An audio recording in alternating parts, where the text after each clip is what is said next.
What defines a leader fit to command the most powerful military on Earth? Is it their resume, their battlefield experience, or something more fundamental, their character? In a stunning confirmation hearing, Pete Hegseth, the nominee for Secretary of Defense, faced a barrage of accusations that struck at the very core of his integrity. The confrontation wasn't about military strategy or foreign policy. It was a deep dive into a troubling pattern of alleged infidelity, professional misconduct, and a series of non-disclosure agreements designed to bury the truth. As senators peeled back the layers of his carefully crafted public image, a darker picture emerged. The question is no longer just about his qualifications, but whether the man behind the medals is concealing a history that should disqualify him from public service. Thank you, Mr. Hegseth. I'm looking forward to this opportunity to talk. I want to return to the incident that you referenced a minute ago that occurred in Monterey, California in October 2017. At that time, you were still married to your second wife, correct? I believe so.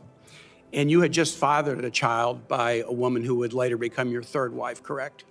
Senator, I was falsely charged, fully investigated, and completely cleared. So you think you were completely cleared because you committed no crime. That's your definition of cleared? You had just fathered a child 2 months before by a woman that was not your wife. I am shocked that you would stand here and say you're completely cleared. Can you so casually cheat on a second wife and cheat on the mother of a child that had been born 2 months before, and you tell us you are completely cleared? Senator, how is that a complete clear? Senator, her child's name is Gwendolyn Hope Hegseth, and she's a child of God, and she's 7 years old. And she was, and you cheated on the mother of that child less than 2 months after that daughter was born, didn't you? Those were false charges. Well, it was fully investigated, and I was completely cleared. And I am so grateful for the marriage I have to this amazing woman behind me. You've admitted that you had sex at that hotel in October 2017. You said it was consensual, isn't that correct? Anything... You've admitted that it was consensual, and you were still married, and you just had a child by another woman. Again, how do you explain your judgment? Completely false charges against me. You fully investigated, and I was completely clear. You have admitted that you had sex while you were married to wife 2 after you just had fathered a child by wife 3. You've admitted that. Now, if it had been a sexual assault, that would be disqualifying to be Secretary of Defense, wouldn't it? It was a false claim then and a false claim now. If it had been a sexual assault, that would be disqualifying to be Secretary of Defense, wouldn't it? That was a false claim. So you're talking about a hypothetical. So you can't tell me whether someone who has committed a sexual assault is disqualified from being Secretary of Defense? Senator, I know in my instance, and I'm talking about my instance only, it was a false claim. But you acknowledge that you cheated on your wife and that you cheated on the woman by whom you had just fathered a child. You have admitted that. I will allow your words to speak for themselves. You're not retracting that today. That's good. I assume that in each of your weddings, you've pledged to be faithful to your wife. You've taken an oath to do that, haven't you? Senator, as I've acknowledged to everyone in this committee, I'm not a perfect person, not claiming to be. But no, I just asked a simple question. You've taken an oath like you would take an oath to be Secretary of Defense in all of your weddings to be faithful to your wife. Is that correct? I have failed in things in my life, and thankfully I'm redeemed by my Lord and Savior, Jesus Christ. In finalizing divorces from your first and second wives, were there non-disclosure agreements in connection with those divorces? Senator, not that I'm aware of. If there were, would you agree to release those first and second wives from any confidentiality agreement? Senator, it's not something I'm aware of. But if there were, you would agree to release them from a confidentiality agreement? Senator, that's not my responsibility. Did you ever engage in any acts of physical violence against any of your wives? Senator, absolutely not. But you would agree with me that if someone had committed physical violence against a spouse, that would be disqualifying to serve as Secretary of Defense, correct? Senator, absolutely not have I ever done that. You would agree that that would be a disqualifying offense, would you not? Senator, you're talking about a hypothetical. I don't think it's a hypothetical. Violence against spouses occurs every day. And if you as a leader are not capable of saying that physical violence against a spouse should be a disqualifying fact for being Secretary of the most powerful nation in the world, you're demonstrating an astonishing lack of judgment. The incident in Monterey led to a criminal charge, a criminal investigation, a private settlement, and a cash payment to the woman who filed the complaint. And there was also a non-disclosure agreement, correct? It was a confidential settlement agreement off of a nuisance lawsuit. Right. During an interview, you claimed that you settled the matter because you were worried that if it became public, it might hurt your career. Do you maintain that you were blackmailed? Senator, I maintain that false claims were made against me. And ultimately, your attorney those used false the claims, frame. I have the opportunity to attest my innocence in those false claims. But you didn't reveal any of this to President Trump or the transition team as they were considering you to be nominated for Secretary of Defense. You didn't reveal the action. You didn't reveal the criminal complaint. You didn't reveal the criminal investigation. You didn't reveal the settlement. You didn't reveal the cash payment. Why didn't you inform the commander-in-chief and the transition team of this very relevant event? Senator, I've appreciated every part of the process with the transition team. They have been open and honest with me. We've had great conversations between the two of us. And I appreciate the opportunity that President-elect Trump has given me. You chose not to reveal this, right? Because you knew it would hurt your chances. So you chose not to reveal this really important thing to the commander-in-chief and the transition team because you were worried about your chances rather than trying to be candid with the future president of the United States. Are there any other important facts that you chose not to reveal to the president-elect and his team as they were considering you to be Secretary of Defense? Senator, I sit here before you an open book, as everyone who's watched this process. With multiple non-disclosure and confidentiality agreements tying the hands of many people who would like to comment to us. Much has been made of your workplace behavior as a leader of nonprofit veterans organizations and as a Fox News contributor. Were you fired from either of the leadership positions with the nonprofits?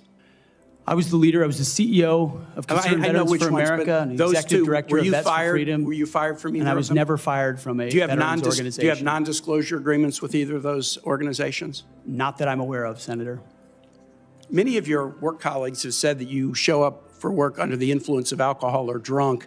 I know you've denied that, but you would agree with me, right, that if that was the case, that would be disqualifying for somebody to be Secretary of Defense. Senator, those are all anonymous false claims, and the totality they're not anonymous. The letters on the record here. They're not anonymous. On the record, people we've seen records with names Vets attached for Freedom, to them. Concerned Vets for America, and Fox News One of your colleagues working said, hard every day on behalf of one of your mission. colleagues said that you got drunk at an event at a bar and chanted, "Kill all Muslims." Another colleague, not anonymous, we have this, said that you took co-workers to a strip club. You were drunk, you tried to dance with strippers, you had to be held off the stage, and one of your employees in that event filed a sexual harassment charge as a result of it.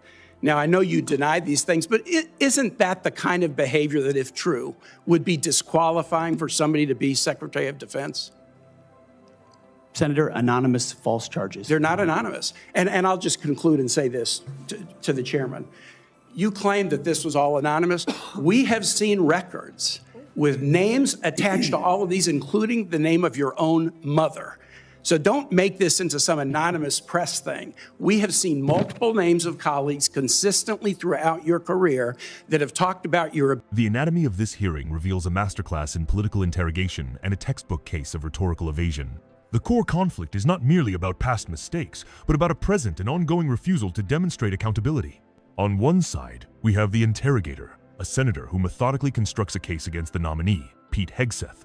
The senator's strategy is not a random attack, but a calculated escalation. He begins with the personal infidelity, a subject that, while damaging, might be dismissed by some as a private matter. However, he uses it as a foundation, establishing a baseline of admitted poor judgment. He establishes that in October 2017, Hegseth was married to his second wife while having just fathered a child with the woman who would become his third wife, and then allegedly cheated on both. From this foundation of personal betrayal, the senator pivots to the professional and potentially criminal. He introduces the Monterey incident, framing it not as a simple accusation but as an event that resulted in a criminal investigation, a private settlement, a cash payment, and a non-disclosure agreement. This transforms the narrative from one of personal failing to one of alleged cover-up and concealment. Hegseth's defense strategy is equally calculated, but it relies on a single brittle shield, the repetitive mantra of falsely charged, fully investigated, and completely cleared. This phrase is a rhetorical dead end designed to shut down inquiry without addressing the substance of the questions. He never defines what cleared means. Was he cleared of a crime? Or did he simply avoid charges through a confidential financial settlement? By refusing to elaborate, he attempts to create an illusion of total vindication.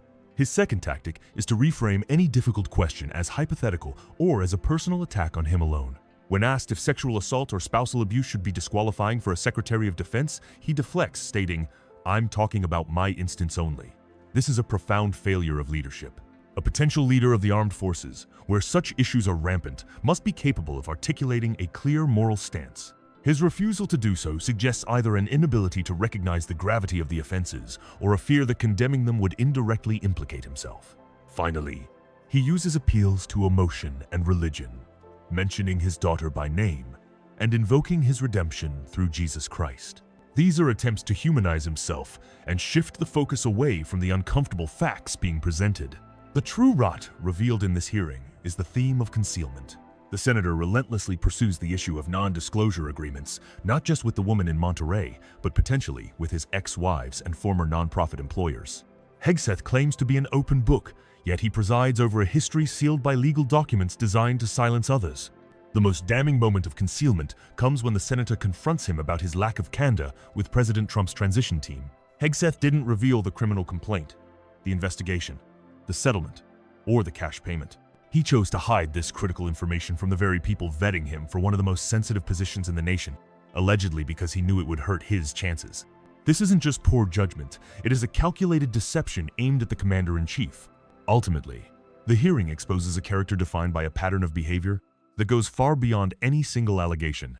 The issue is not just the alleged drunken behavior at a strip club, the reported sexual harassment complaint filed by an employee, or the vile "kill all Muslims" chant. The issue is the consistent narrative from multiple colleagues across his career who describe abusive actions, attitudes, words, and statements. When Hegseth dismisses all of this as anonymous false charges, the senator delivers the final blow. The committee has seen records with names attached, including, shockingly, his own mother's. The entire defense of anonymity crumbles. This hearing, therefore, becomes a case study in character under pressure. It demonstrates that the nominee's primary instinct when confronted with difficult truths is not to clarify, apologize, or take responsibility, but to deflect, deny, and conceal. The question posed at the beginning was what defines a leader fit for this role? Based on this testimony, the answer is clear. It is a standard of integrity, accountability, and judgment that Pete Hegseth, through his own words and evasions, has failed to meet. What do you think? Is a history of personal and professional misconduct, coupled with a pattern of concealment, disqualifying for high office? Leave your thoughts in the comments below, and don't forget to like and subscribe for more in-depth analyses.